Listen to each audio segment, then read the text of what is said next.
지구상의 모든 물질은 원자이다. 원자는 전자와 양전자로 구성되어 서로 마이너스와 플러스 전기를 가지고 있다.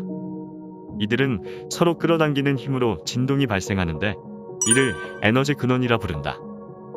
이와 마찬가지로 인체도 파동의 집합체로서 기라는 유기체로 구성되어 있으며 플러스 파동과 마이너스 파동이 있다. 그러나 대부분 사람 인체에서 마이너스 파동이 중화되거나 제로 상태를 유지 못하면 질병 상태에 이르게 된다. 인체에서 나오는 에너지 파동의 정보를 분석함으로써 병을 측정하고 에너지 파동을 역이용하여 자연 치유력과 면역력을 높여 병을 고칠 수 있다는 것이 바로 파동의학이다.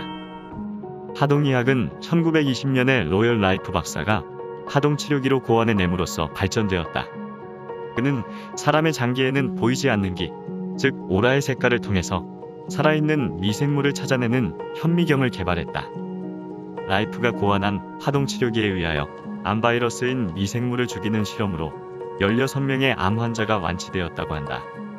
곧 장기의 파동이 비정상적으로 방출될 때 병이 생기고 그 원인을 발견하여 파동치료기를 통해 정상적으로 잡아주면 병이 완치될 수 있다는 원리이다. 뇌의 혁명이란 책으로 세계적인 베스트셀러가 되었던 의학 박사 하르야만은 현재 발생하고 있는 질병 중에서 의사들이 고칠 수 있는 병은 20%에 불과하며 나머지 80%는 의료비만 물쓰듯 낭비하면서 못 고치는 실정이라고 주장했다. 그의 주장을 전적으로 동의하기는 힘들지만 그만큼 현대의학은 과학으로서의 한계점이 있는 것도 사실이다. 과연 인체의 에너지, 파동으로 병을 치료하는 것이 가능할까? 뉴에이지 영성과 대체의학의 황제로 불리는 미국의 디팍 초프라 박사는 정신과 육체가 하나의 에너지장이 있으며 당신이 에너지장을 이용한다면 마음의 변화를 통하여 육체의 변화를 만들어낼 수 있다고 했다. 오늘은 신비로운 에너지와 치유의 힘, 파동에 대해서 알아보겠다.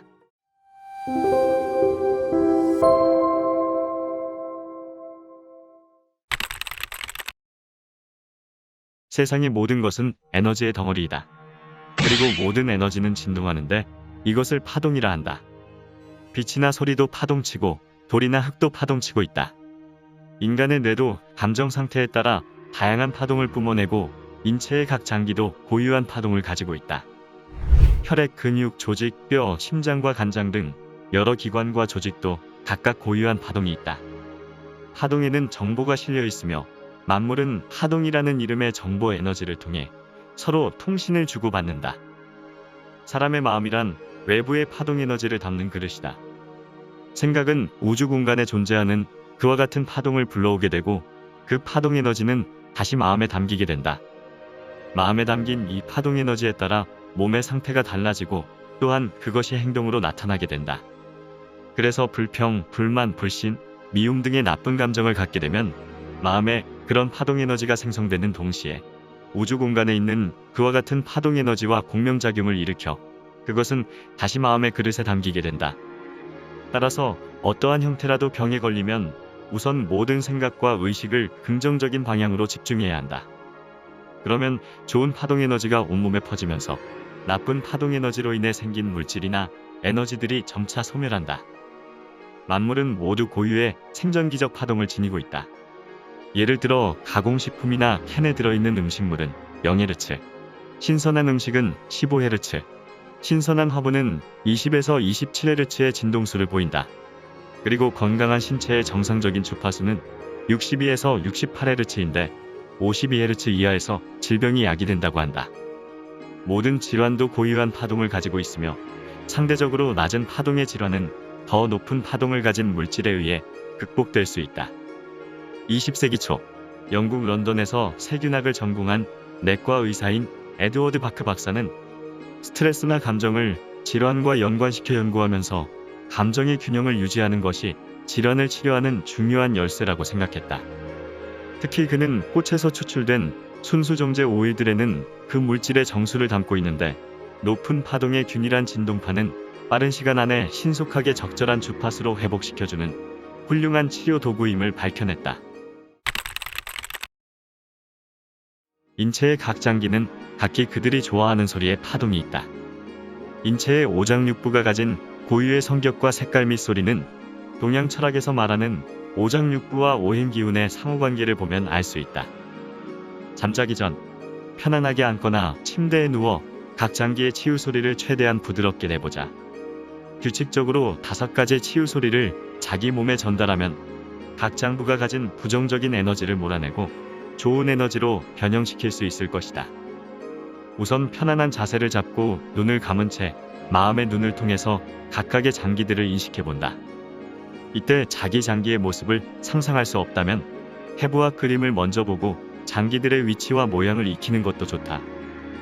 마음의 눈으로 우선 양쪽 가슴에 있는 폐를 살펴보며 인식한다.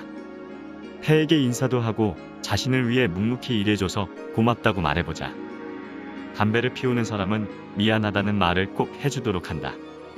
그리고 슬 소리를 내면서 폐의 부정적인 감정인 슬픔, 우울한 감정들이 몸 밖으로 배출된다고 상상한다.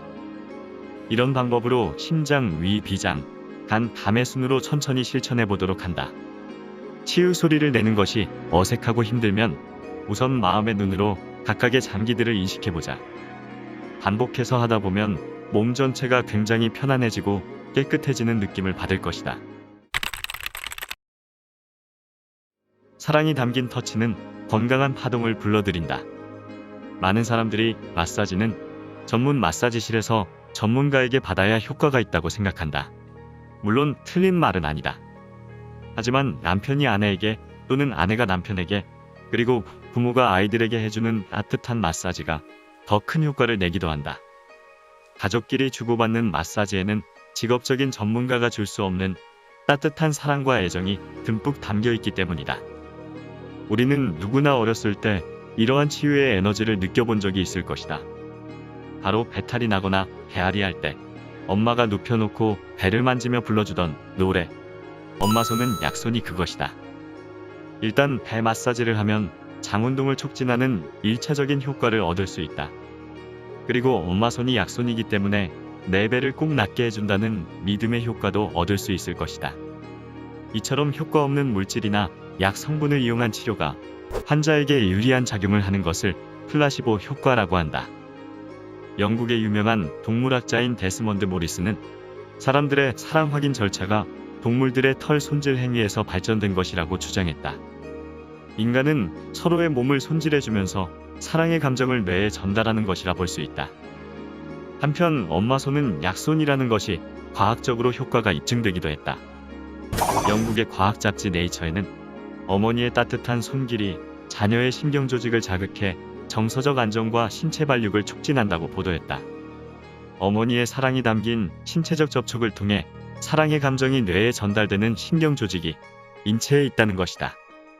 학자들은 이 같은 신체 접촉이 피부의 신경세포를 따라 천천히 뇌 조직에 전해지며 특히 대뇌의 사랑을 느끼는 부위에 집중적으로 전달된다는 사실을 밝혀냈다.